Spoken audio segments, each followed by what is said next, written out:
Evelyn Harper did not cry when Superintendent Harold Graves slapped the dismissal letter onto her desk in front of every parent, every board member, and every student still sitting in their chairs. She read it once.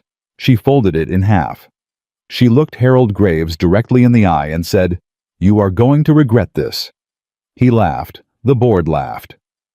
3 of the mothers in the back row turned their faces away, like she was already gone. She was 27 years old, alone in Texas, and she had never been more certain of anything in her life. Before this story goes any further, if you are watching right now, and you love stories about real women who refuse to stay broken, please hit that subscribe button and turn on your notifications so you never miss a single episode. Drop the name of your city in the comments below. I want to see exactly how far this story has traveled. Now settle in, because what happens next in Red Hollow, Texas, in the winter of 1892, is something you are going to be thinking about for a long, long time. The school board meeting that ended Evelyn Harper's career lasted exactly 11 minutes. She had been summoned without warning on a Tuesday morning, pulled from her classroom mid-lesson by the superintendent's assistant, a nervous little man named Fletcher, who wouldn't look her in the eye the entire walk across town. When she stepped inside the meeting hall and saw 7 men seated behind a long table with her personnel file already open in front of them, she understood immediately that this was not a conversation. It was a verdict. Harold Graves sat at the center, thick-fingered and red-faced, a man who had run Red Hollow's school board for 14 years without anyone having the courage to question a single one of his decisions. He cleared his throat, shuffled the papers in front of him, and didn't bother standing when she entered. "Miss Harper," he said, "take a seat." "I'll stand, thank you." His jaw tightened. "Suit yourself." He lifted one of the papers. "We've received complaints." "From whom?" "From parents, from community members, from people who have a vested interest in the moral character of this institution." Evelyn kept her hands folded in front of her. "I would like to hear the specific complaints, Mr. Graves." He looked at her over the paper like she had interrupted something important. "You've been allowing children of Mexican ranch families to attend regular classroom sessions. Those children live in this county. They have a legal right to education. They have a right to instruction appropriate to their station." He set the paper down. "That is not what you've been providing. I've been providing reading, arithmetic, and basic science. The same curriculum for every student at this table, regardless of whose family they come from." A man at the far end of the table, Evelyn recognized him as Alderman Fitch, who owned the largest cattle operation east of town, leaned forward with a look that was almost amused. "You've also been running lessons after hours for children who can't afford tuition. Miss Harper, without authorization, without compensation to the board." "I was using my own time." "You were using the school's building," Fitch said. "The board's building, and you were doing it without permission. I asked for permission in September. I was told the matter would be discussed. It never was." Graves cut back in. "Additionally, there are concerns about the nature of your instruction for female students. Several families have reported that you've been encouraging girls toward ambitions that are," he paused, selecting the word carefully, "unsuitable. I taught them that they are capable of more than they've been told they are. If that's unsuitable, then I accept the label." The room went quiet for a moment. Then Graves reached into the file and pulled out the dismissal letter already signed by all 7 board members. He slid it across the table toward her. "Your contract is terminated effective today, Miss Harper. We expect you to clear your belongings from the classroom before 3 o'clock and vacate the school-provided lodging by Friday morning." Evelyn looked at the letter. She looked at each of the 7 faces behind that table, some of them tight with righteousness, 1 or 2 of them unable to hold her gaze, and she understood in that moment that there was nothing left to argue, not because she was wrong, but because being right had never once been the point. She picked up the letter. She folded it. She looked at Harold Graves and said very quietly, "You are going to regret this." Then she walked out. She did not cry until she was back in the classroom alone, surrounded by the small desks and chalk-dusted boards and the little paper drawings her students had hung along the window ledge. She sat in her teacher's chair, pressed the heels of her hands against her eyes, and let herself have exactly 3 minutes of grief. Then she stood up, rolled up her sleeves, and started packing. By 2 in the afternoon, she had her trunk at the train station. The next eastbound train wasn't until midnight. She had 7 hours, $11, and no plan beyond getting as far from Red Hollow, Texas, as 7 hours and $11 could take her. She sat on the wooden bench outside the station and watched the town move around her like she had already left. Women she had taught alongside at Sunday school walked past without stopping. The grocer's wife crossed to the other side of the street before reaching her. A group of older men standing outside the telegraph office glanced her way, said something to each other, and then went back to their conversation. Fletcher, the superintendent's assistant, was the only person who stopped. He stood a few feet away, hat in his hands, and said, "Miss Harper, I'm real sorry about how it went." "Are you?" "Yes, ma'am, for what it's worth." "It isn't worth much, Fletcher, but thank you for saying it." She looked at him steadily. "Are any of the children I taught in those evening sessions going to continue their education?" He looked at the ground. "I don't rightly know." "No," she said. "Neither do I." She turned back toward the empty street. "That's the part I mind most." He put his hat back on and walked away. She sat there for another hour. The sun dropped behind the ridge, and the air turned cold fast the way Texas air did in November, cutting right through the wool of her coat. She pulled her traveling bag closer and watched lanterns come on one by one in the windows across the street, and she thought about Boston, about her mother's kitchen, and the smell of bread and the sound of carriages on cobblestone, and she wondered what it said about her, that after everything, the thing she felt most was not sorrow, but a cold and quiet anger that had nowhere left to go. She heard his boots on the platform before she saw him. Not hurrying, not slow either. Just purposeful, the way a man walked when he'd decided something and wasn't reconsidering. She didn't look up at first. She assumed it was the station master coming to tell her the train was delayed. But the boots stopped about 4 feet away from her, and no one spoke. And when the silence stretched long enough that it had become unusual, she finally raised her eyes. He was tall. Not in the theatrical, broad-shouldered way of men who wanted you to notice they were tall, but in a quiet, worn-down way, like a fence post that had survived a decade of weather and come out the other side stripped of everything unnecessary. He wore a dark hat with the brim pulled low, a canvas jacket that had seen hard use, and the kind of boots that told you their owner spent more hours in a stirrup than on solid ground.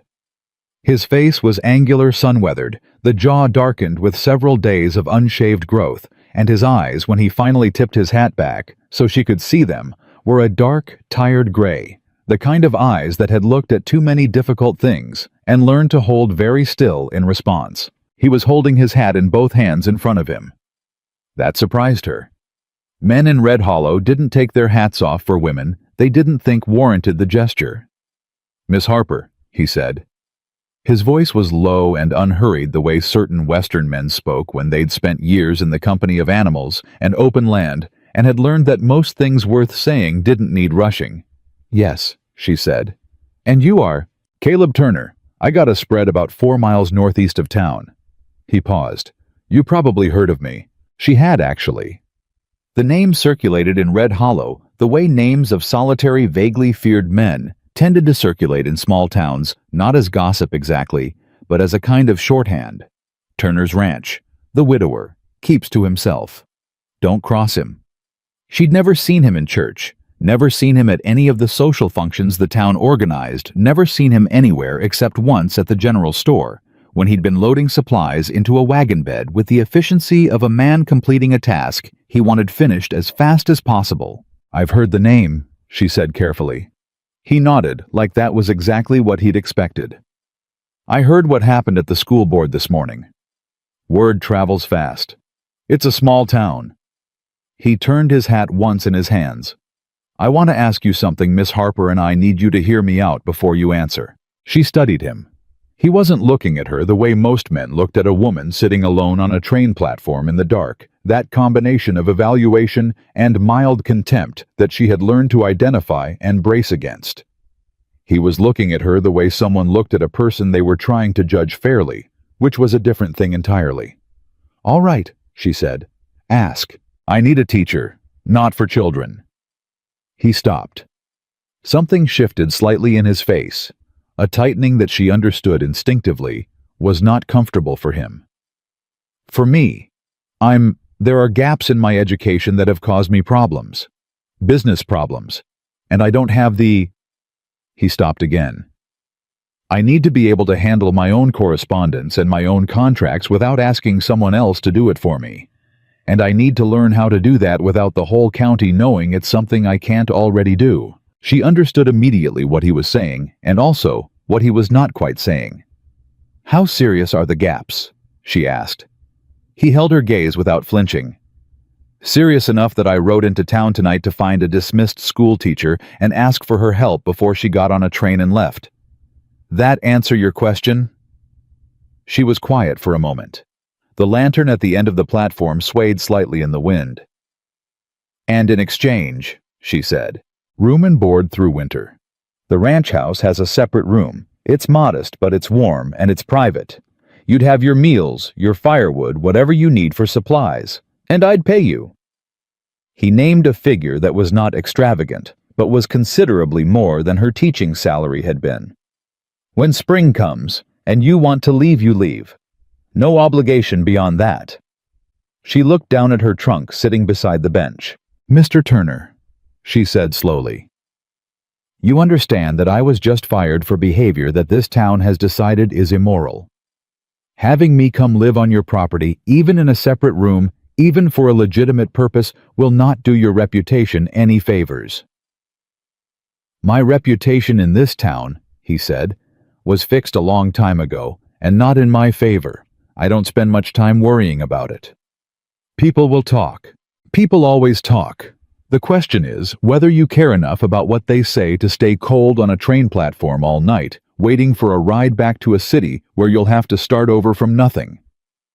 He put his hat back on his head. "I'm not telling you what to decide. I'm just telling you there's another option." She looked at him for a long moment. She was good at reading people. It was one of the things that had made her a decent teacher, and what she read in Caleb Turner was not easy to sort out cleanly. He was guarded in the way that people became guarded when they'd been hurt in ways they didn't know how to talk about. He was proud in the way that made the asking of a thing like this enormously costly to him. And he was honest, or at least presenting himself that way in a town where honest had been a relatively rare commodity in her experience. "Who else knows you're here?" she asked. "Nobody. I told nobody." He paused. "That was intentional. And if I say no, then you say no, and I ride back out, and you get on your train, and that's the end of it." He shrugged one shoulder minimal. "No harm done." She stood up from this bench, and her knees ached from sitting in the cold for hours, and she pressed her hand briefly to her lower back, and looked out at the dark street beyond the station. Red Hollow in the nighttime looked like every small western town she'd ever seen shuddered, and certain of itself, the kind of place that had decided what it was and what it wasn't, and was deeply resistant to any suggestion that either conclusion could be revisited. She had come here 18 months ago with a trunk full of books and the genuine belief that a classroom was a classroom, regardless of what state or county it sat in, that children were children, regardless of what their fathers did for work or what country their grandparents had come from, and that the job of a teacher was to give every student in the room the best version of what she had to offer. Not a tiered version calibrated to the expectations of 7 men sitting behind a table. And they had taken that belief and used it as the instrument of her destruction. She thought about the faces of her students. Rosa Mendez, who at 11 had the fastest mind for mathematics Evelyn had ever encountered in a classroom. Little James Whitfield's son of the county's poorest sharecropper, who had memorized 3 poems by Christmas of his first year. Margaret Crane, 14, who had told Evelyn in quiet confidence that she wanted to be a doctor someday, and whose mother had been in the back row at the school board meeting that morning without once speaking up on Evelyn's behalf. She thought about all of them. And then she thought about the train ticket in her coat pocket, and the city at the other end of it, and the starting over from nothing that waited for her there. She turned back to Caleb Turner. "I have conditions," she said. Something in his face changed very slightly. Not relief.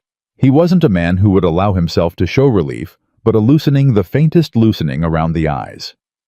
"All right," he said. "The arrangement is professional. That is fixed and not subject to discussion or renegotiation at any point." Agreed. I set the pace of instruction. I don't take orders on how to teach, and I don't skip steps because the student is impatient or embarrassed. We go at the rate that produces actual learning, not the rate that feels comfortable. His jaw moved. Agreed. And I will need access to a workspace. Somewhere private with a table and decent light where I can organize materials and prepare lessons without interruption. You can use the front room evenings. It's yours after supper. She held out her hand. He looked at it for a second, and she saw something cross his face. Surprise, maybe? Or a kind of recognition. And then he took it. His grip was firm, and his hand was rough in the way of a man who had done hard physical labor for most of his adult life, and he held the handshake for exactly the right amount of time, and then released it. "I'll get your trunk," he said. "I can manage. Miss Harper." He said it evenly, not with condescension, just with clarity. "It's heavy, and it's cold, and my wagon is 20 feet away. Let me get your trunk."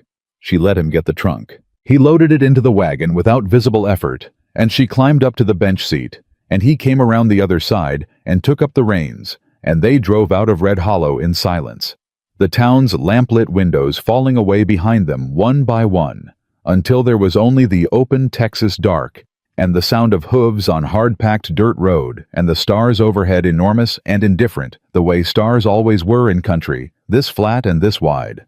Neither of them spoke for a quarter mile. Then Evelyn said, "How long has it been a problem, the reading?" He kept his eyes on the road. His hands were steady on the reins. "Since always," he said. "Some things I worked around. Letters I hired a man to read correspondence, and I paid him enough to keep quiet about it. Contracts I managed by listening more than most people do, and asking for time to review that I didn't always use honestly. But since my wife passed..." He stopped. "There's nobody I trust now, and I can't run a ranch on trust anyway. I need to be able to read what I'm signing. How long ago did your wife pass?" A beat of silence. Not hostile, just waited. 4 years, he said. She died in childbed. The child with her. Evelyn did not say she was sorry. She had learned over years of dealing with grief in students' families that the rote expression of sympathy often served the speaker more than it served the person receiving it. Instead, she said, "That's a long time to carry something that heavy alone." He didn't respond to that, but his hands shifted slightly on the reins, and she noted it. The wagon rolled on through the dark. "What's your wife's name?" Evelyn asked. He glanced at her sideways. Was. She corrected herself quietly. "Clara," he said. Then, after a pause, "She was the one who handled all the paper business. She liked it. Had a good hand for figures, too." He paused again. "I knew when I married her that she was sharper than me in that way. I didn't mind it then. I mind it now that she's not here to do it." "You mind that she's gone," Evelyn said. "Not that you need the help." He was quiet for a moment. "Yeah," he said finally.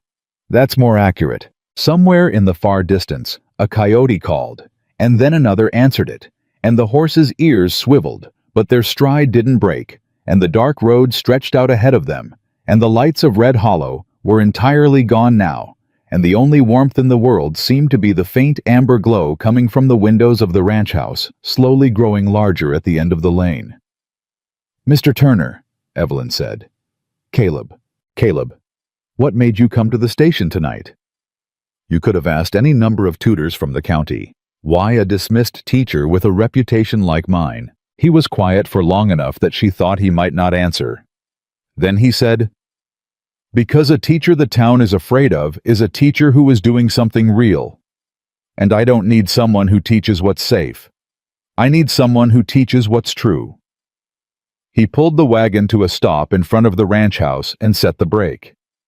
"The way I figure it, Miss Harper, you're the only honest person Red Hollow has had in a schoolroom in 20 years, and they just made the mistake of running you off. That makes you exactly the kind of teacher I need." He climbed down from the wagon and came around to her side and offered his hand to help her down, and she took it. And when her feet were on the ground, she looked up at the house, plain and weathered and solid, in the way of structures built to last rather than to impress. And she breathed in the cold night air and thought about all the things she had lost in the last 12 hours, and all the things she had no idea yet that she was about to find. "I should tell you something, Caleb," she said. He waited. "I am an extremely demanding teacher," she said. "I have very little patience for excuses, and no patience at all for the kind of pride that stops a student from asking for help when they need it.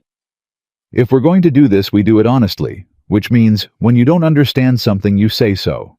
And when I push you harder than feels comfortable, you push back through it instead of shutting down." She looked at him levelly. "Are you prepared for that?" The quiet stretched between them for a moment, and then for the first time since she'd met him an hour ago on the train platform, something shifted in his expression. Not quite a smile, but the precursor to one, the shadow of something that had been buried a long time and was not yet ready to emerge fully, but had apparently recognized in the bright cold precision of her words something worth responding to. "Miss Harper," he said, "I roped my first steer at 12 years old, built this house by hand at 22, and buried my wife and child on the same day at 31. I reckon I can handle a demanding teacher." She studied him for one more moment. "We'll see," she said, and turned and walked toward the front door of the ranch house, where a lamp burned in the window, steady and warm against the Texas dark. The ranch house was exactly what the outside suggested, built by a man who understood function and had no interest in pretending otherwise.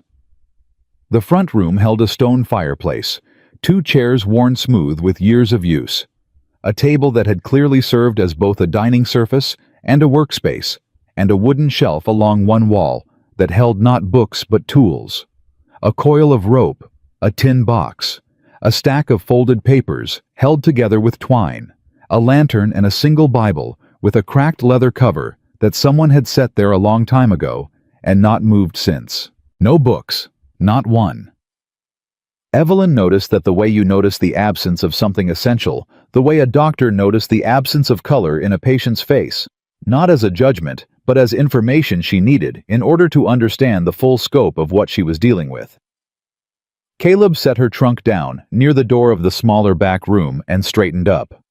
"It's not much," he said, "but the bed's solid and the stove in there works. I'll get more wood in the morning." "It's fine," she said. She was looking at the shelf. He followed her gaze.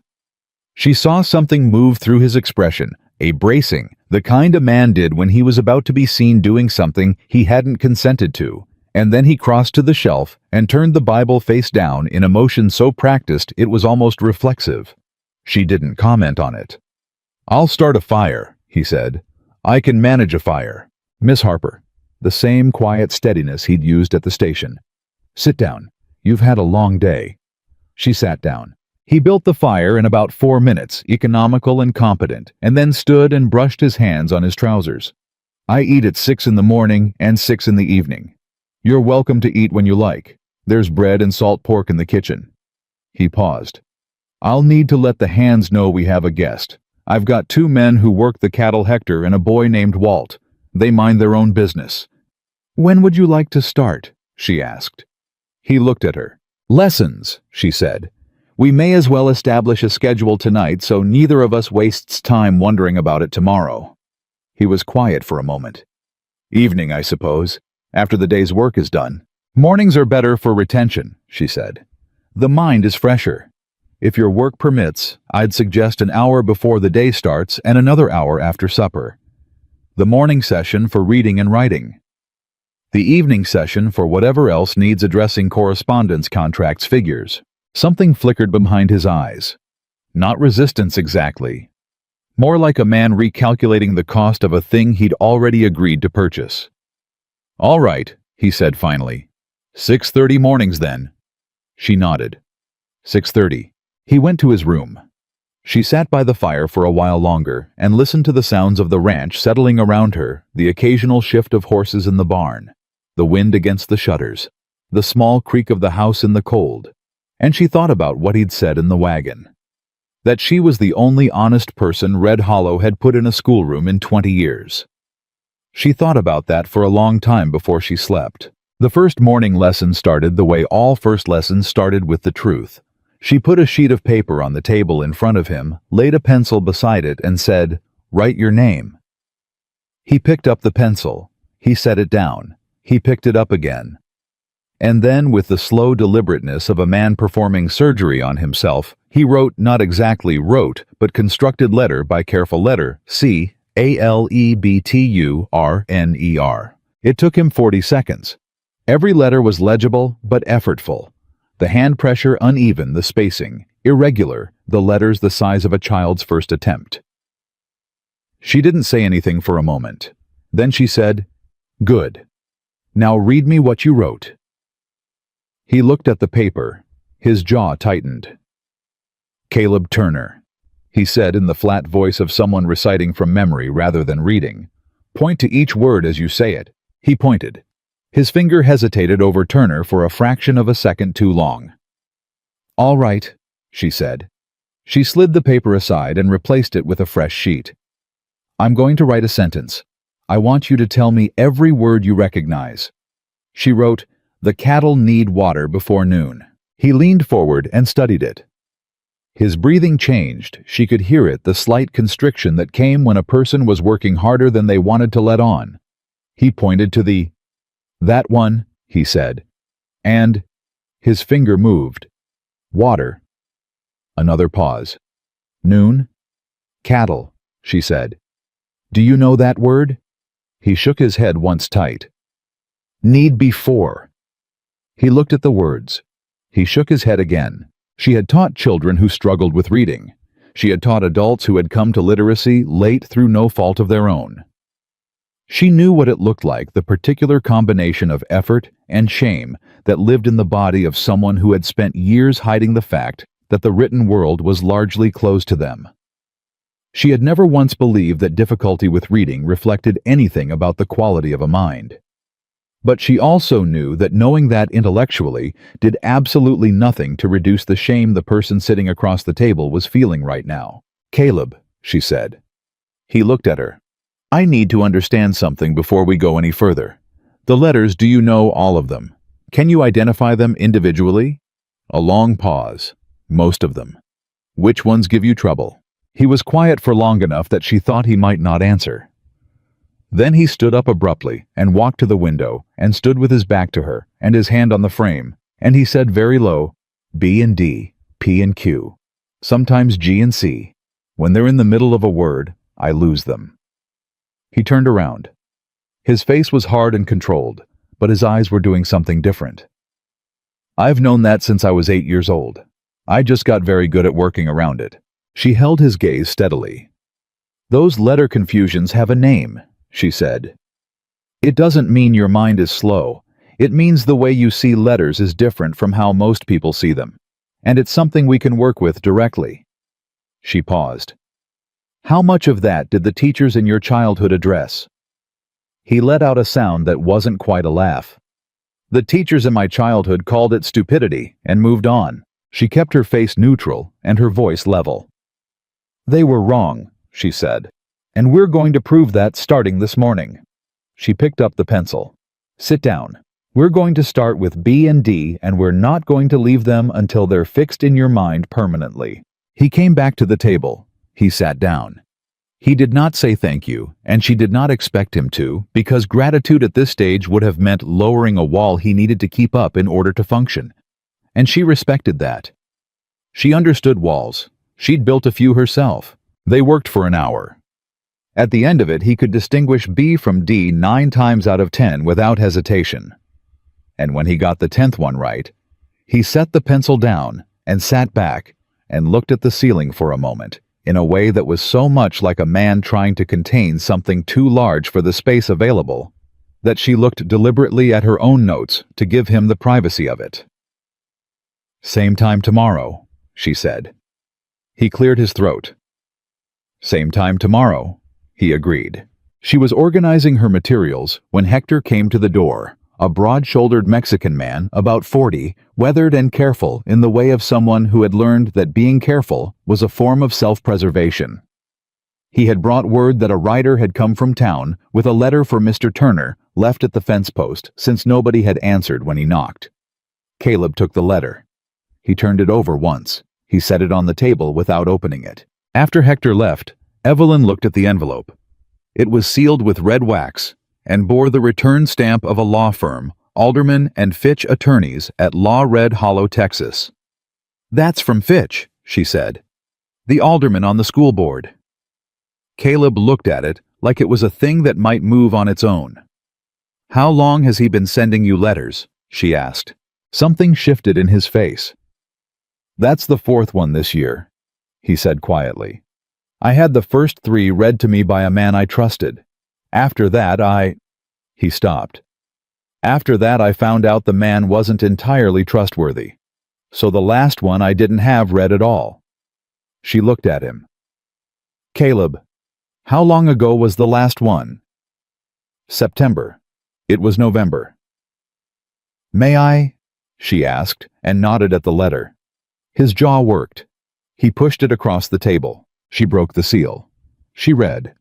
And the further she read, the more carefully she kept her expression neutral, because what was on those pages was not a courtesy letter, and it was not a routine business communication, and it was not anything that a man could afford to have sitting unopened on his table for 2 months. Fitch and his partners were filing a legal claim on the northeastern quarter of the Turner ranch land. The basis of the claim was a disputed boundary survey from 1887. The response deadline was December the 1st. That was 19 days from now. She set the letter down. "Tell me," Caleb said. His voice was very quiet. She told him. The silence that followed was the loudest thing she'd heard since stepping off the train in Red Hollow 18 months ago. Caleb sat absolutely still for a long moment, and then he pressed both palms flat on the table and breathed out slowly through his nose, and she watched him absorb the blow the way a man absorbed a physical impact by bracing and refusing to go down. "That quarter section," he said finally. "That's where the main water source runs. You lose that land, you lose reliable water access for the whole herd." "Yes," she said. "I understand. If the herd can't water properly, the ranch doesn't run. And if the ranch doesn't run—" He stopped. He looked at her. And she saw in his face something she hadn't seen yet. Not shame, not grief, not the controlled blankness he used as a social shield, but a raw and genuine fear. The fear of a man watching everything he'd worked for and everything he'd survived begin to come apart at once. "There are 2 earlier letters in the stack on that shelf," she said. "I need to read them. I need to understand the full sequence of what Fitch has been building before we can assess what options exist." He was quiet. "Caleb." She said it the way she said students' names when she needed them to come back to themselves from wherever fear had taken them. Level. Present. Without condescension. "This is fixable. Legal claims have response processes. There are deadlines, which means there is still time. But I need to read everything, and I need you to tell me everything you know about that boundary survey, and everything you know about your relationship with Fitch going back as far as it goes. Can you do that?" He looked at her for a moment. Then he stood up, went to the shelf, took down the tin box, brought it to the table, and opened it. Inside were letters, folded documents, a tax notice from 1890, and 3 envelopes from Alderman and Fitch Attorneys at Law. "I'll get coffee," he said. She was already reading. The letters laid out a pattern that made her stomach harden by the 3rd page. Not an impulsive land grab, but a carefully constructed legal maneuver that had been building for at least 2 years, incrementally. Repositioning the boundary dispute through paper filings and strategic delays, exploiting the fact that the man who owned the land couldn't fully read the documents being used against him. It was sophisticated. It was deliberate. And it was the kind of thing that could only work against a target who couldn't read his own mail. Caleb set a mug in front of her. He sat down across the table. He watched her face as she read, and she knew he was reading her expression, the way a man read weather looking for signs of how bad the storm was going to be. When she finished the third letter, she set it down and wrapped both hands around her mug. "How well do you know the preacher?" she asked. He frowned. "Reverend Alcott." "Not well. Why?" "Because Alcott's name appears as a witness signature on the 1887 survey document that Fitch is using as the basis for the boundary dispute. And based on what I'm reading, that survey was conducted at a time when you were still managing your wife's final illness and had no way to supervise or contest it."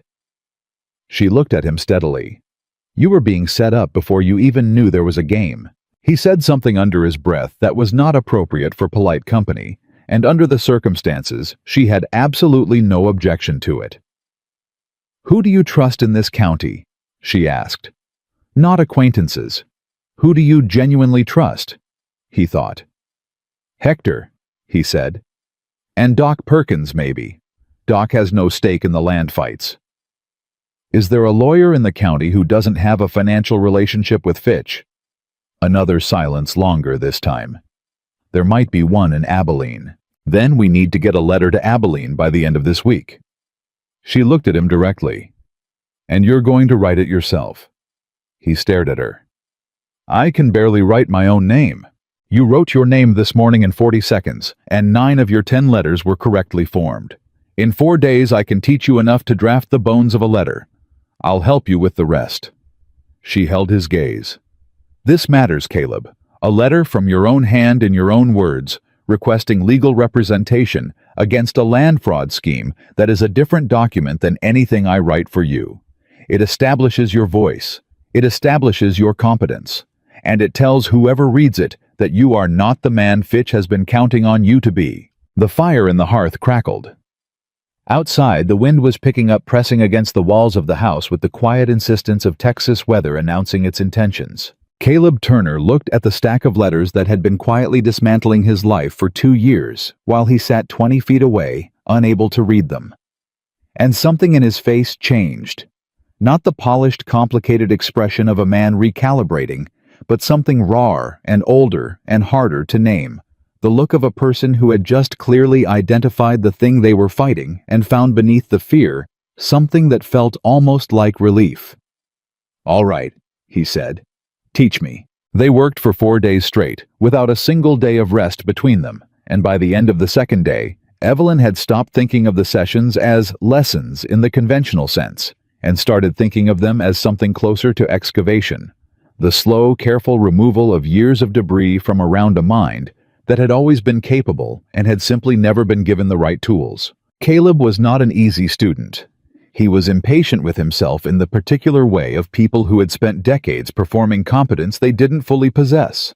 And every time his hand formed a letter incorrectly, or his eye skipped a word on the page, his jaw went tight and his breathing changed, and she could see him calculating whether the effort was worth the exposure. She gave him no room to retreat into that calculation. Every time she saw it happening, she put another sentence in front of him and said, "Again," and watched him push through the wall of it, because the alternative, Fitch taking his land, the cattle losing water, the ranch coming apart at the seams, was more intolerable than the embarrassment. On the third morning, he wrote the word cattle without hesitating over any of the letters. He stared at it on the page for a moment. Then he said, "Again," like he expected her to tell him he'd done it wrong. "Again," she said, but she was smiling, and he saw it, and something in his posture shifted in a way she hadn't seen before, not relaxed exactly, but less braced, the way a man stood when a storm he'd been tracking turned direction and passed without landing. He wrote it again, faster, clean. "That's yours now," she said. "That word belongs to you." He looked at her across the table. "Just the one word." "Today. Tomorrow it'll be 2 more. The day after 10 more. That's how this works." She slid the next page toward him. "Now read me this sentence." By the 4th evening, the letter to Abilene was taking shape, and what Caleb Turner was producing in his own handwriting, with his own deliberate and increasingly steady hand, was not polished. And it was not elegant, but it was clear, and it was specific, and it laid out the facts of the boundary dispute and Fitch's conduct with a directness that needed no ornament. When he read the last line back to her aloud, his voice was level, but his hand on the page had gone very still. "Is it enough?" he asked. "It's more than enough," she said. "It tells a lawyer exactly what he needs to know, and it tells him in your voice. That matters." She paused. "Sign it." He signed it. He looked at his name at the bottom of the page. Not the 40-second construction of that first morning, but something written with authority, with intention, and she gave him that moment without interrupting it, because he had earned it completely. The letter went out with Hector early the next morning before Red Hollow was awake. The churchwomen came that same afternoon. There were 3 of them: Mrs. Alderton, who was the Reverend's wife; Mrs. Crane, whose daughter Margaret Evelyn had been teaching before the dismissal; and a woman named Dolores Hatch, who had no particular official standing, but whose opinion in Red Hollow carried the weight of several official bodies combined. They arrived in a buggy unannounced and knocked on the ranch house door, while Caleb was out at the barn with Walt and Hector. Evelyn opened the door. The 3 women looked at her. She looked back at them. "Miss Harper," Mrs. Alderton said, in the tone of someone who had prepared this opening and was committed to delivering it as planned. "We've come as a courtesy. There is concern in the community about the current arrangement here at the Turner property." "Come in," Evelyn said, and stepped back from the door. They came in. They looked at the table covered in writing papers and pencils and letter drafts and the open primer she'd been using with Caleb. Mrs. Crane looked at the Bible on the shelf still face down where Caleb had turned it weeks ago. "We want to be clear," Mrs. Alderton continued, "that we bear you no personal ill will, Miss Harper. However, an unmarried woman living in the home of a widowed man, regardless of any stated purpose, creates a situation what?" Evelyn said pleasantly. Mrs. Alderton blinked. She had clearly expected less direct a response. "That is inappropriate by the standards of this community." "Mrs. Alderton, I have a private room with a separate entrance. Mr. Turner and I keep professional hours and a professional arrangement. The work being done here is legitimate and documented." She picked up one of Caleb's writing exercises from the table and held it up briefly. "This is an educational engagement. Nothing more. The town doesn't see it that way," Dolores Hatch said. She was a blunt woman and didn't pretend otherwise. "You already had your reputation damaged by the board decision. Staying out here only makes it worse. We're telling you this for your own benefit. With respect, Mrs. Hatch, the last time this town offered me something for my own benefit, it came with a dismissal letter attached. I've learned to be cautious with that phrase." Nobody said anything for a moment. Then Mrs. Crane spoke, and her voice was quieter than the other 2, and something in it made Evelyn look at her more carefully. "My Margaret asks about you," she said. "Every evening she asks if you're coming back." Evelyn held her gaze. "And what do you tell her?" Mrs. Crane's jaw moved. She looked at the floor. "I tell her I don't know." "That is the honest answer," Evelyn said. "I'd encourage you to keep giving it to her. Girls who are told honest answers grow up knowing how to ask honest questions. That's worth something." Mrs. Crane looked up. Something moved through her face, not agreement exactly, but a recognition that cost her something to have. The 3 women left without resolving anything, which was exactly what Evelyn had expected. She went back to the table and picked up where she'd left off, and did not think about the conversation again, until that evening when Caleb came in from the barn, and she told him they'd been there.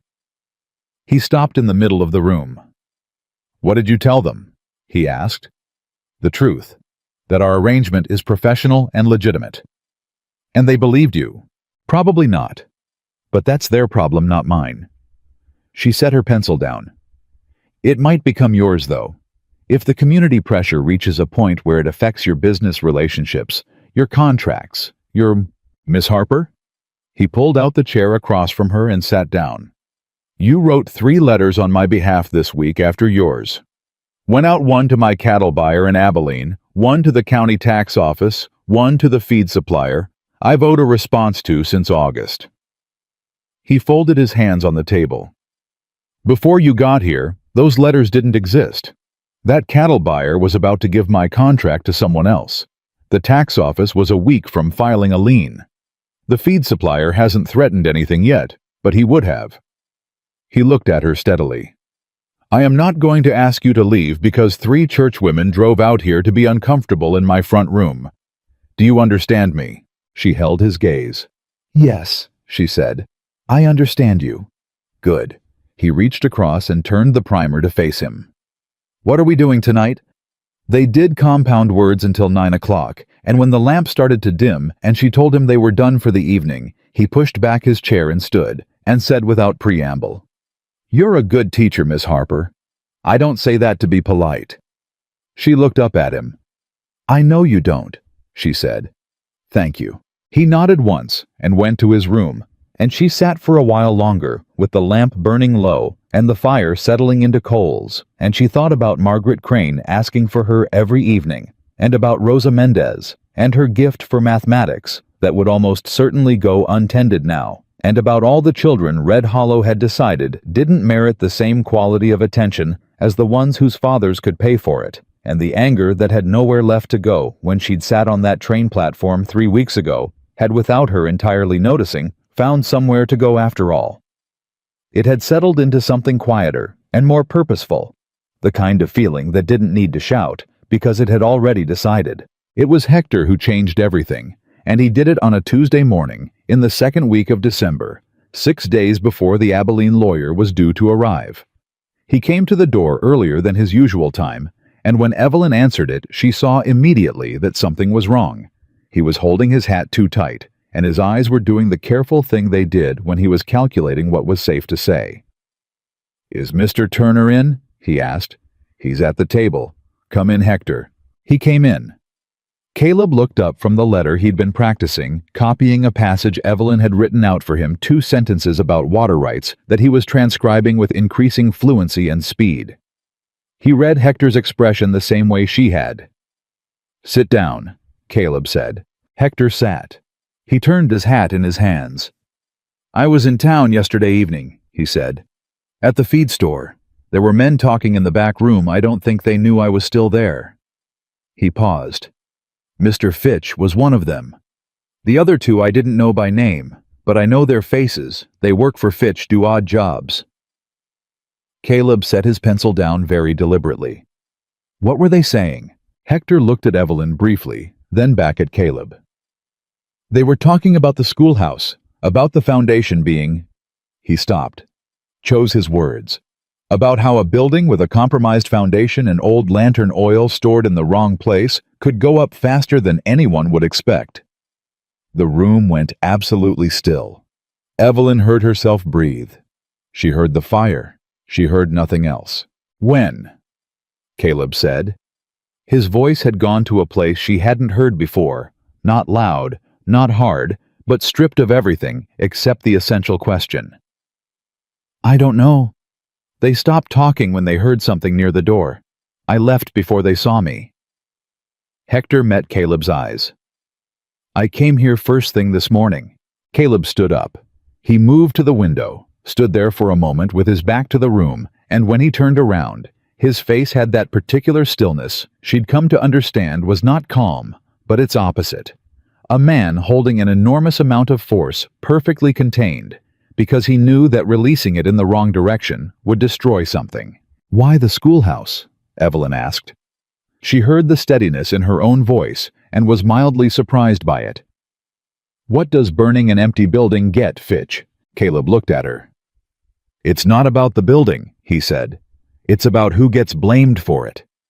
He said it slowly, like a man reading aloud from a document he didn't want to believe.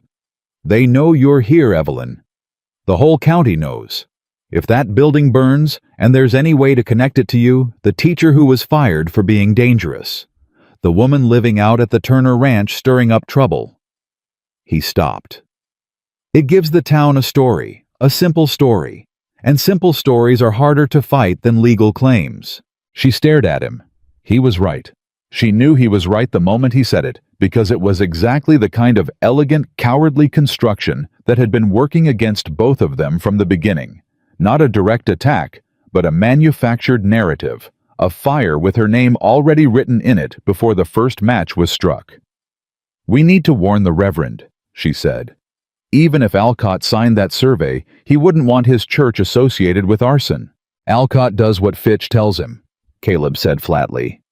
Then we warn someone else, the families who still have children using that building. Evelyn. He said her name sharply enough that she stopped. If we warn the wrong person, Fitch knows we know. And if Fitch knows we know, he moves up whatever timeline he has. He looked at Hector. Did they say anything specific? Anytime, any day. Hector shook his head. Just that it needed to happen before the lawyer from Abilene arrived. That was 5 days. The fire happened in 3. It came in the dead of night on a Thursday, and by the time the town bell was ringing, the schoolhouse was already gone. Not damaged, not partially standing, but gone the way a building went when it had been prepared to burn, rather than simply caught by accident. Evelyn heard the bell from her room and was dressed and out the door before Caleb reached the hallway, and they stood in the yard of the ranch and watched the orange light pulse against the bottom of the clouds 4 miles toward town. The children, she said. It's 3 in the morning, no children. He was already moving toward the barn. But we need to ride in. If we're not there, it looks worse. They rode in together, which Evelyn understood as they approached the crowd gathered at the ruins, was a mistake in terms of optics and a necessity in terms of everything else. The fire was out by then, smothered by the volunteer brigade, and the December cold, and the simple fact that there was nothing left to sustain it. What remained was a blackened foundation, and the smell of burned wood, and the sound of people who had been frightened out of their beds, and were now looking for somewhere to put the fear. They found Evelyn without any apparent effort. It was Harold Graves who stepped forward, still in his coat over his nightclothes, and pointed at her in front of a crowd of at least 40 people, and said loud enough that no one could pretend not to hear, "This is what comes of harboring a radical. This is what comes of letting a woman like this operate unchecked in our community." The crowd went quiet in the way crowds did when someone had said the thing everyone was thinking, and the thinking of it had now become a public act. Evelyn stood her ground. "I have been 4 miles outside of town for 3 weeks, Mr. Graves. I haven't been near that building since the day you dismissed me." "Your influence," Graves began. "My influence?" she said, and her voice was sharp and clear in the cold night air. "Is the reason Rosa Mendez can multiply fractions, and James Whitfield knows 3 poems by heart, and Margaret Crane believes she has a future worth imagining. If you want to blame your burning building on my influence, you go right ahead. I'll accept that charge with everything I have." Someone in the crowd made a sound that might have been agreement, or might have been something else. It was dark, and she couldn't see who. But Harold Graves heard it too, and the expression on his face changed from righteous to calculating, which was a different and more dangerous thing. "Miss Harper," he said, pulling his coat tighter, "I would advise you to be very careful about the position you're taking right now. And I would advise you," a voice said from directly behind her, quiet and absolute, "to be very careful about the accusation you're making." Caleb Turner stepped forward until he was standing beside her, and the crowd shifted in the way crowds shifted when a variable they hadn't accounted for moved into the equation. Graves looked at him. "Turner, this doesn't concern you." "She's on my property and under my roof," Caleb said. "That makes it concern me." He let a beat of silence fall between them, the kind of silence that men who had spent years in the company of dangerous animals and unpredictable weather knew how to use. "And I'd be very interested to know Harold, who had access to this building after hours, seeing as how this fire burned the way it burned." Graves stiffened. "What are you implying?" "I'm not implying anything," Caleb said. "I'm asking a question. Same question I'll be asking in writing with a lawyer present before the end of this week."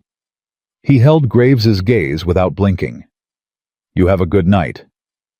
He turned without waiting for a response, and Evelyn turned with him, and they walked back through the crowd to where the horses were tied, and nobody stopped them, and nobody called after them, and the silence at their backs was the loudest thing Evelyn had heard in weeks. She didn't say anything until they were mounted and moving back down the road out of town, the orange light of the ruins fading behind them. And then she said very quietly, "You didn't have to do that." "I know," he said. "It's going to cost you." "I know that too." He rode for a moment in silence. "Did you mean what you said about Rosa and James and Margaret?" She looked at him. Every word. He nodded once and looked back at the road. "Then it was worth the cost," he said. And they rode back to the ranch in the dark with the stars overhead, and the wind cutting cold across the open land. And Evelyn Harper, who had spent 3 weeks believing she was running out of reasons to stay in Texas, found that she had stopped counting them entirely. The lawyer from Abilene arrived on a Friday morning 2 days after the fire in a rented buggy with a leather case that looked like it had traveled a considerable portion of the American Southwest and remembered every mile of it. His name was Edmund Rourke.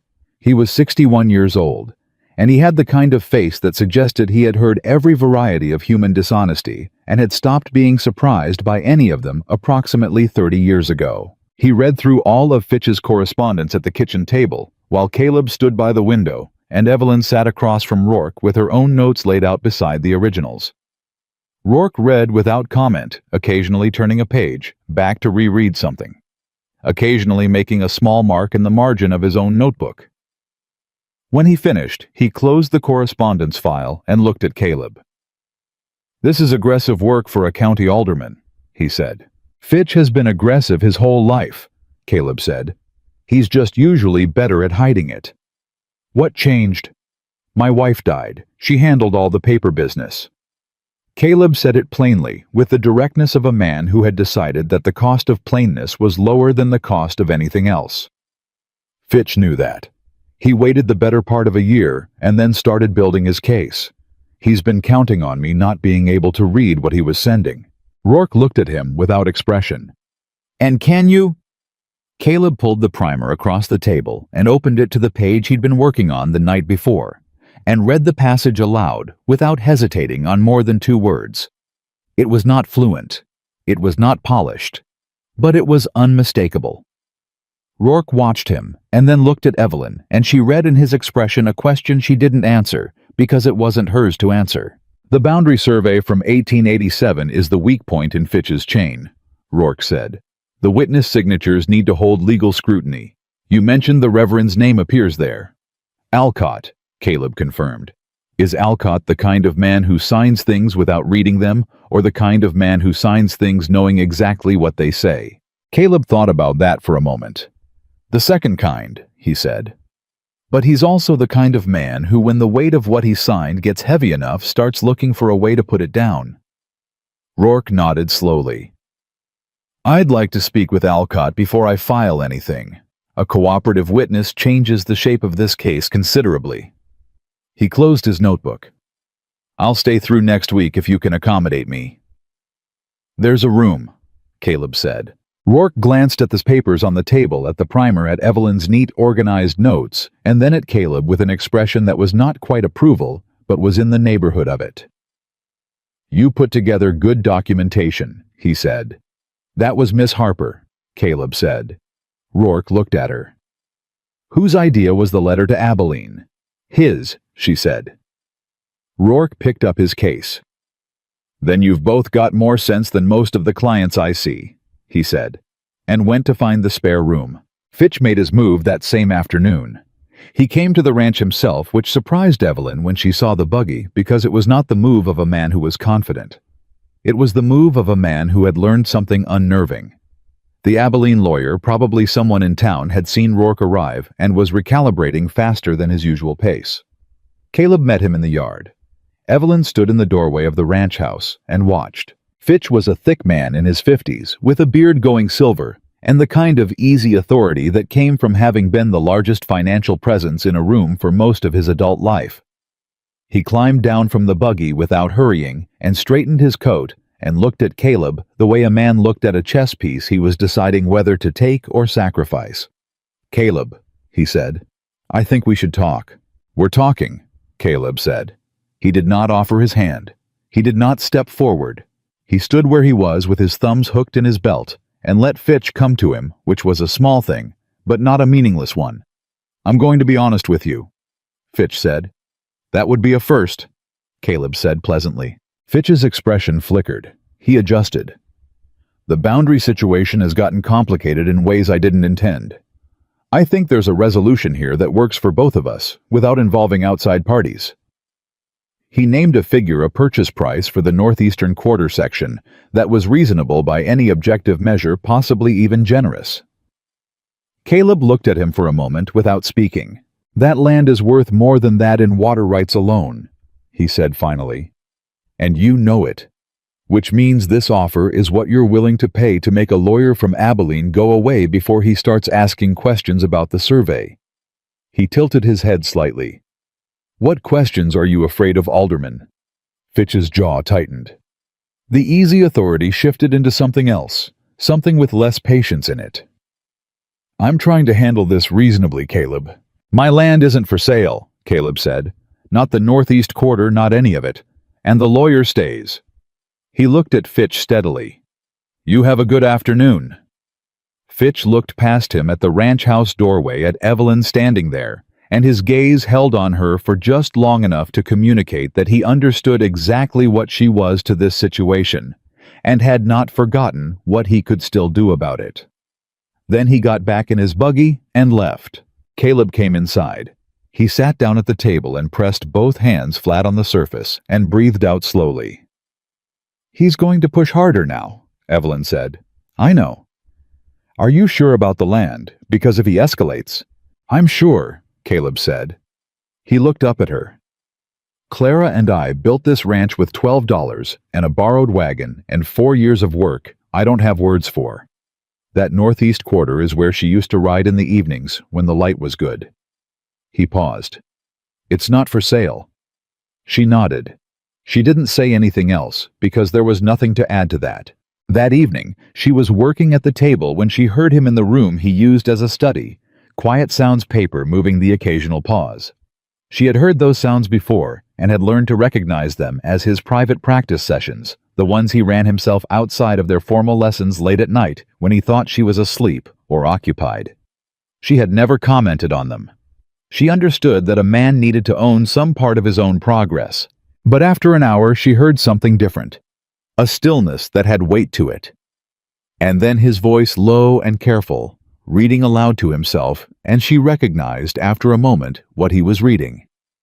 It was Clara's Bible. She was very quiet for a long time. She kept her eyes on her own work. She heard him read slowly through something. A psalm, she thought, from the cadence of it, and stumble twice and go back and find the words again.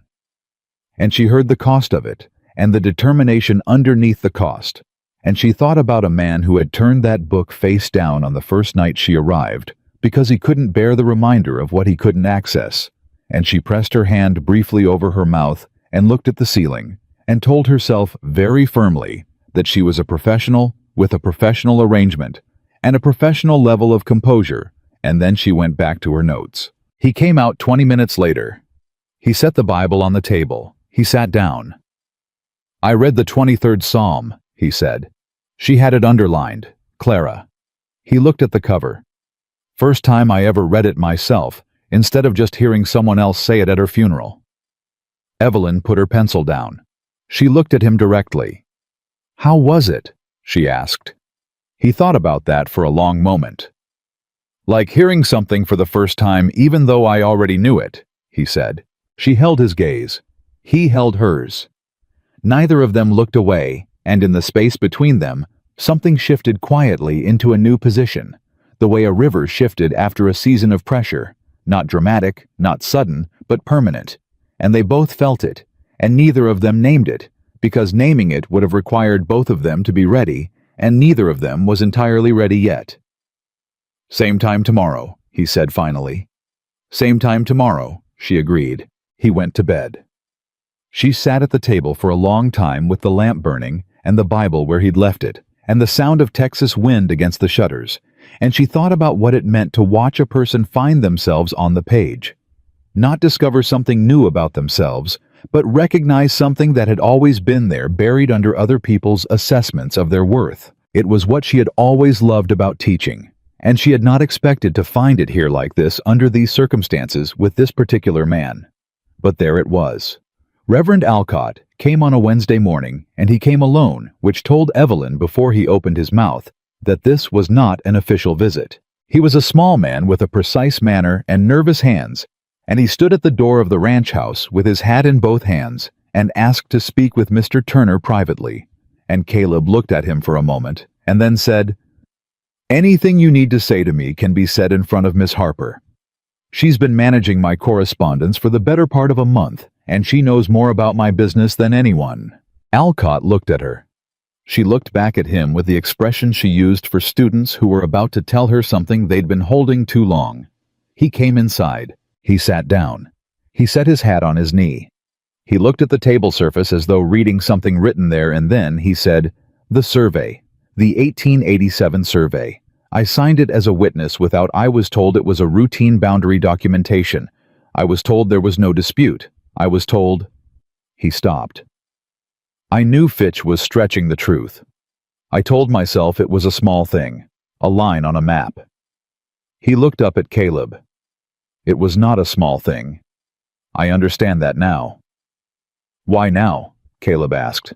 Alcott reached into his coat and produced a folded document. He laid it on the table. Because 2 days ago I was looking through the County Education Fund records. I'm on the board as a moral advisor. I have access, and I found something I was not supposed to find. Evelyn leaned forward. What records? Alcott looked at her. The school fund accounts, going back to 1886. He pushed the document toward her. Fitch has been diverting education funds for years. Small amounts consistently routed through a property management account that doesn't correspond to any county property I can identify. The total over 7 years. He paused. It's substantial. Evelyn opened the document. Her eyes moved down the columns of figures. She had spent enough time with accounting ledgers in her 3 weeks at the ranch to read this one quickly, and what she read made something cold settle in the center of her chest. This is why the school never had adequate supplies, she said. She looked up. This is why the building hadn't been maintained. This is why teachers kept being blamed for a system that was failing because the money meant to run it was being stolen. She looked at Alcott directly. Did you know? Before now? No, he said. He said it with the certainty of a man who had been asking himself the same question and was absolutely sure of the answer. I didn't know, but I knew Fitch used money in ways that didn't bear scrutiny, and I chose not to scrutinize, which is not the same as innocence, and I understand that. Caleb looked at the document and then at Alcott. Why bring this here? He said. Why not take it to the county commissioner? Because the county commissioner plays cards with Fitch every Thursday evening, Alcott said flatly. And because you have a lawyer from Abilene sitting in your spare room, which I believe makes you the most useful destination for this document in the entire county. He stood up and picked up his hat. I'll testify. If it comes to that, I'll testify to the survey and I'll testify to finding these records. It won't be comfortable. He looked at Caleb steadily. I should have spoken up a long time ago. I know that. Caleb looked at him for a long moment. It was the look of a man deciding something about another man, not whether to like him, not whether to forgive him, but whether to trust him enough to be useful. I'll tell Rourke, he said finally. Expect a visit. Alcott nodded, put on his hat, and left. The room was very quiet for a moment. Then Evelyn stood up, went to the study doorway, and knocked twice. Mr. Rourke, she said, I think you need to come look at something. Rourke came out with his reading glasses still on and looked at the document on the table and read it the way he read everything, without expression, without comment, with the focused efficiency of a man who processed information for a living. When he finished, he looked at Evelyn and then at Caleb. Where did this come from? He asked. The Reverend, Caleb said. Is he reliable? He's scared and ashamed, which in my experience makes a man more reliable than comfortable, Caleb said. He'll testify. Rourke set the document down. He took his glasses off. He looked at both of them with an expression that for the first time since his arrival contained something that might have been satisfaction. Then we don't have a land dispute case anymore, he said. We have a fraud case, and fraud cases have a way of pulling a great many other things into the light alongside them. Evelyn looked at Caleb. He was looking at the document on the table with an expression she was beginning to know, the focused, deliberate face of a man who had spent years being disadvantaged by other people's access to information and had decided he was done with that arrangement permanently. "How long will it take?" he asked Rourke. "To file 3 days. To have Fitch responding to a court summons." Rourke considered. "A week, perhaps 10 days if he lawyers up quickly, which he will." He paused. "But I want to address something before we proceed. The school fund diversion, this affects the entire community. The families whose children were deprived of properly funded education. The teachers who were blamed for failures they didn't cause." He looked at Evelyn.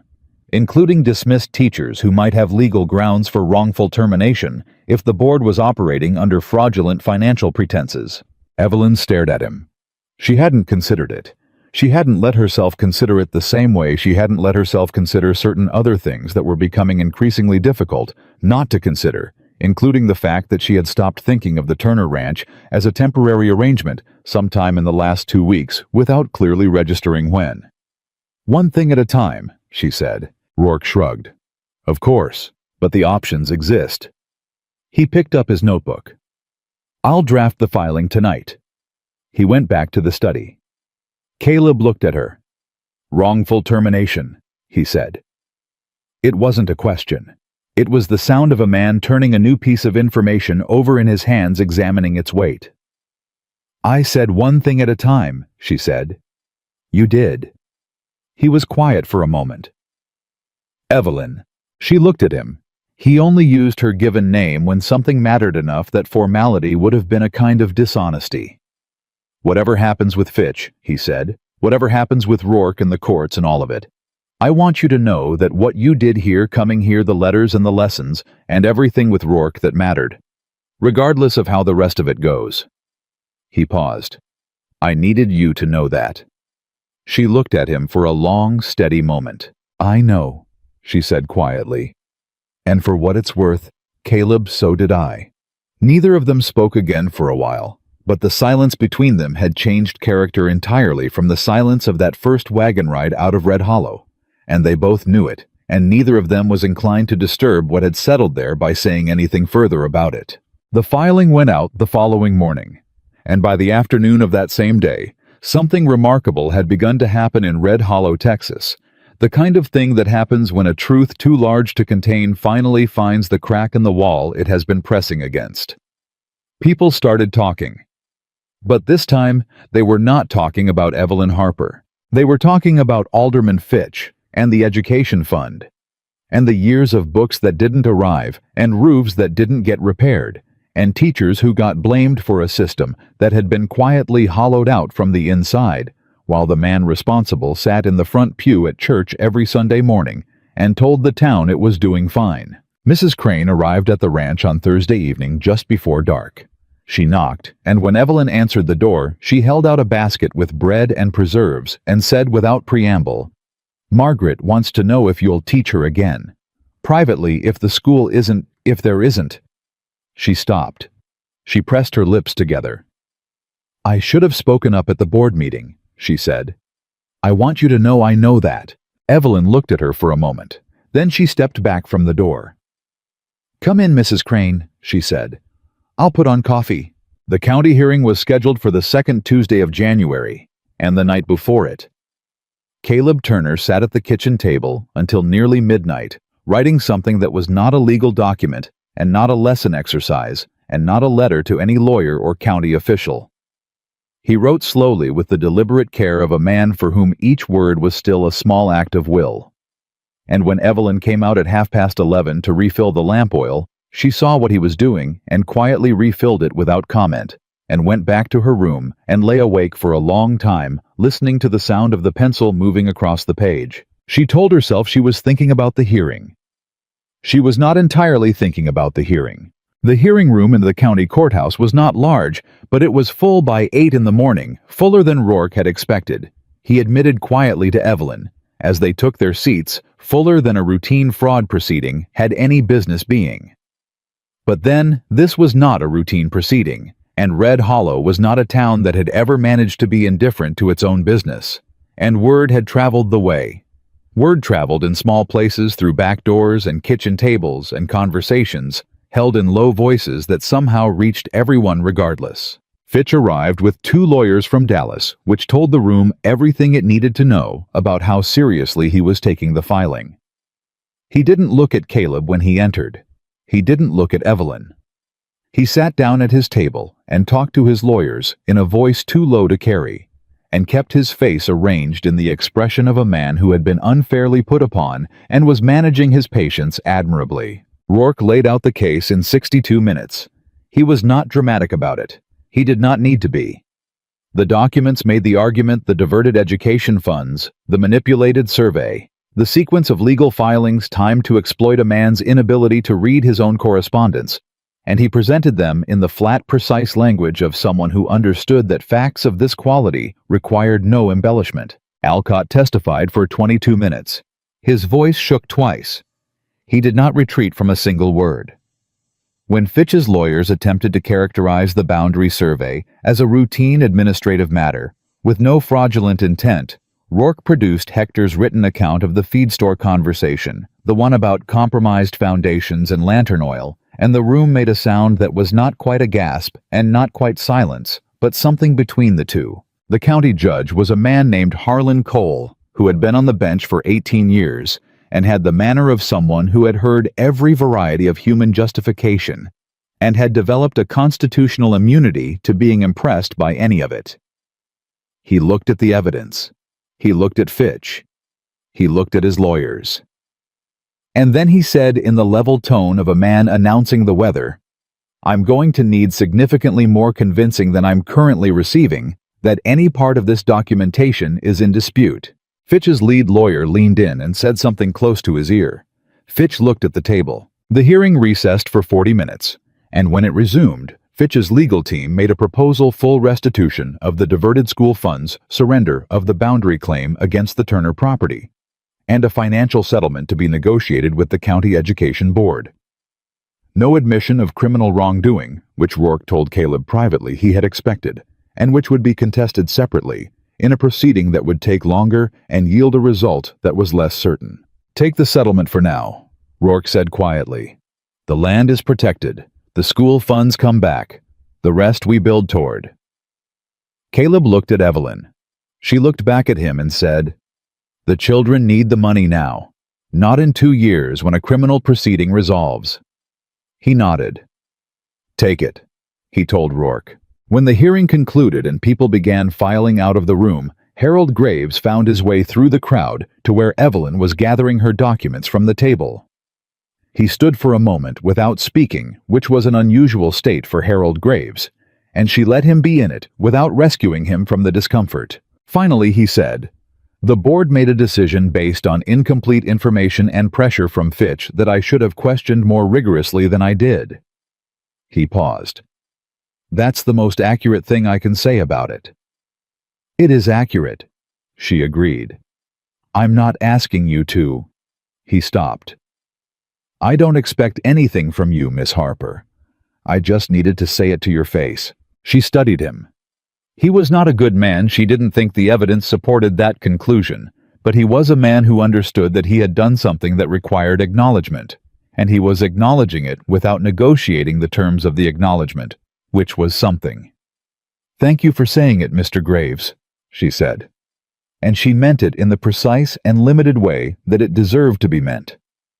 She turned back to her documents, and that was the end of it. The barn school was Caleb's idea. She had floated the concept carefully, watching his face ready to walk it back if it landed wrong, and he'd listened to the whole thing. The cleared south section of the barn, the desks he could build, the families she believed would come if she asked them. And when she finished, he was quiet for a moment and then said, "When do we start?" They spent 3 days preparing the space. Caleb built 4 desks himself, and Walt built 2 more, and Hector brought 2 benches from his own home, and Evelyn organized the materials she'd managed to retrieve from her classroom before the dismissal. The primer 2 arithmetic texts, a grammar book, her own annotated teaching notes that she had packed in the bottom of her trunk on the morning she thought she was leaving forever. She sent word to the families she knew. Not a general announcement, not a posting on the town board personal word delivered through Hector and through Mrs. Crane, and through the quiet network of people who had always known what Red Hollow was, and had been waiting without much expectation for something different.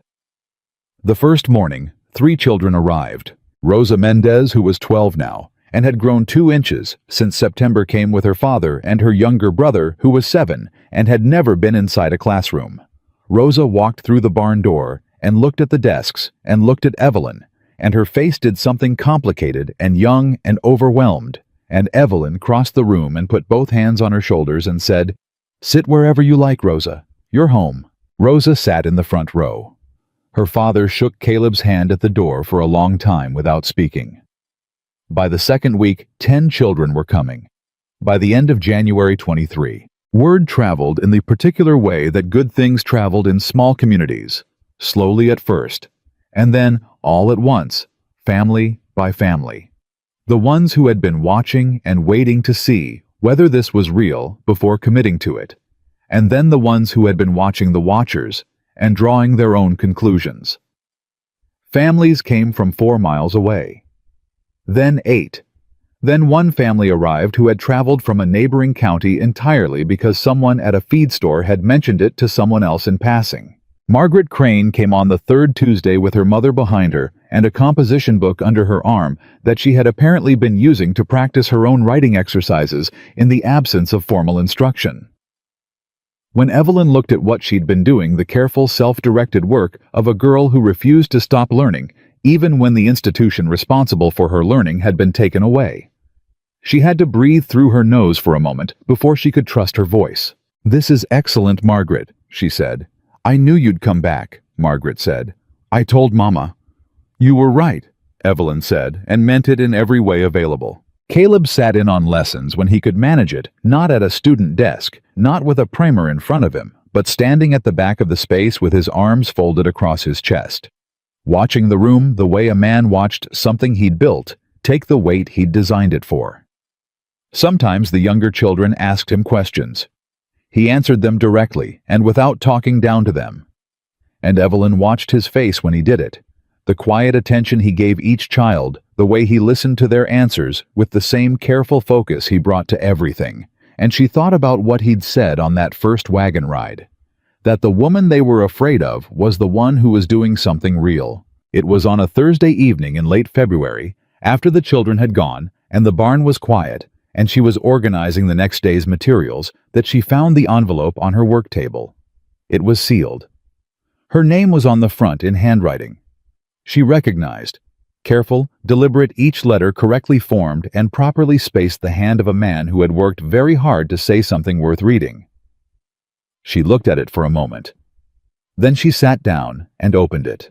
He had written 3 pages.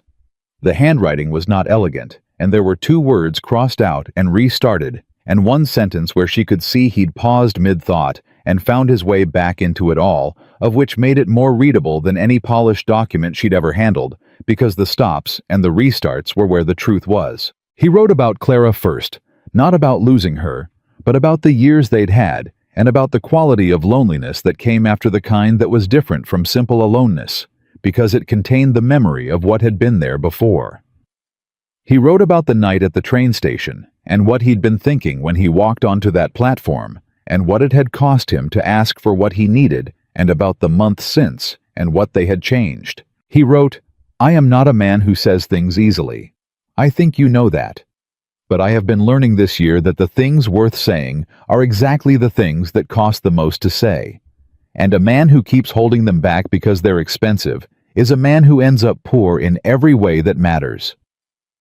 So I am writing this down, which is the only way I know to say something in a way I can trust." He wrote, "I would like you to stay, not as a teacher and not as a professional arrangement, as my wife if you are willing, and as the person I would like to spend the rest of my life being honest with." He wrote, "I know I am not an easy man, and I know what this life is. I know what this land is. I am not asking you to choose it because you have nowhere else to go. I am asking you because you are the most remarkable person I have ever met, and because I want to be worthy of that, and because I believe that we have already built something here that is more solid than most people find in a lifetime." He wrote, "I have spelled every word in this letter correctly. I checked. She put the letter down on the table and pressed both hands over her face and sat there for a while in the quiet of the barn with the sound of Texas wind outside and the smell of wood and chalk and the 23 children who had been here today and who would be here tomorrow. And she cried, not the contained 3-minute crying of that first day, but the kind that came from deep down, from the place where things had been held too long and had finally found the exit. She heard him come in. She heard him stop. She heard him make a small, involuntary sound that was the closest thing to distress she had ever heard from him. Evelyn. His voice was tight. I'm sorry, I didn't mean to, if I've made you uncomfortable. Caleb, she said. I can take the letter back, it doesn't have to. Caleb. She lowered her hands. She looked at him across the barn, at this man who had roped steers at 12 and built a house by hand at 22, and buried his wife and child on the same day at 31, and taught himself to read in his 40s, because he was too stubborn and too honest and too fundamentally determined to let shame win, and she said, you spelled every word correctly. He stared at her. I checked, she said. Not one error in 3 pages. The tightness in his face loosened degree by degree, into something she had not seen there before. Open and unguarded and young, in a way that had nothing to do with age, the face of a man who had stopped bracing for impact because the impact had not come. Does that mean yes? He asked. It means yes, she said. He crossed the barn in 4 strides, and she stood up, and they met in the middle of it, and she put her hand against the side of his face. And he held on to her, like a man who had been standing alone in open country for a very long time, and had finally found something solid enough to hold. They were married in April beneath the large oak at the east edge of the ranch with Hector and Walt as witnesses, and Rourke, who had stayed longer than planned and seemed to feel no urgency about returning to Abilene, standing at the back with his hands folded. Mrs. Crane came with Margaret. Rosa Mendez came with her father and her brother. Reverend Alcott, who had not been asked, but who arrived with his hat in his hands and stood at a respectful distance, was invited forward by Caleb without ceremony, because Caleb Turner was not a man who dealt in grudges when the person who had wronged him had since chosen differently. 15 of the Barnes School students came. They stood in a crooked line along the fence and watched with the solemn attention of children witnessing something they understood mattered, even if they couldn't yet articulate exactly why. Some people from town came too. Not the ones who had been loudest against her. They stayed away, which was honest of them. But the ones who had been quiet, the ones who had looked at the floor at the school board meeting and crossed the street when they passed her at the train station and said nothing, when nothing would have been the easier choice.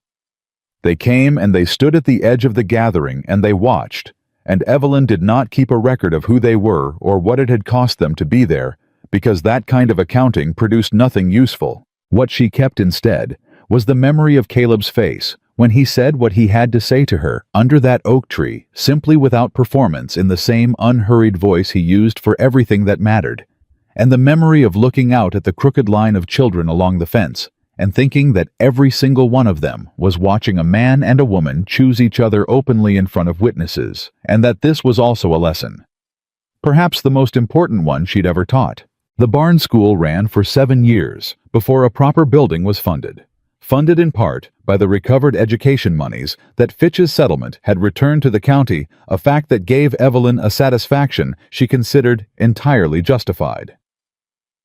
The building was simple and solid, and had Caleb's workmanship in every wall, and on the day it opened, he stood in the doorway and watched children file in and said nothing, because some things were beyond what he needed words for. He read novels by then. History mostly, and agricultural texts, and the occasional newspaper editorial that made him put the paper down and argue with the room. He wrote his own contracts and his own correspondence, and handled his own legal business with a directness that had caused more than one county official to underestimate him once, and not repeat the mistake. He still had the leather journal he'd started during those first months with Evelyn, the one where he'd practiced his letters and his sentences, and had written in increasingly steady handwriting things he couldn't have said aloud, and it sat on the shelf beside Clara's Bible. Both of them evidence of the same truth, that the things a person carries quietly for years in shame or in grief do not have to stay the weight they started. Rosa Mendez grew up to be a mathematics teacher. Margaret Crane became a doctor, the first woman in that county to do so. And when she opened her practice, she hung a single framed note on the wall that read in handwriting. Evelyn recognized as her own from 30 years prior. You are capable of more than they have told you. When people asked Caleb Turner in his later years what had changed his life, he always gave the same answer. He said a woman refused to get on a train, and then he told the whole story from the beginning because he had learned in the second half of his life what he hadn't known in the first. That stories were how people found each other across time, how the living passed something real to the ones who came after, how a thing that happened in a barn in Texas in the winter of 1892 could still be teaching someone something in a world those two people never got to see. Evelyn Harper Turner was 71 years old when she died, surrounded by former students whose own children were sitting in the chairs along the wall of the room, and the last thing she said clearly, without drama, with the same precise directness she had brought to every classroom and every argument and every moment of her life that had required her to hold her ground, was I did not waste a single day. She had not, and neither had he.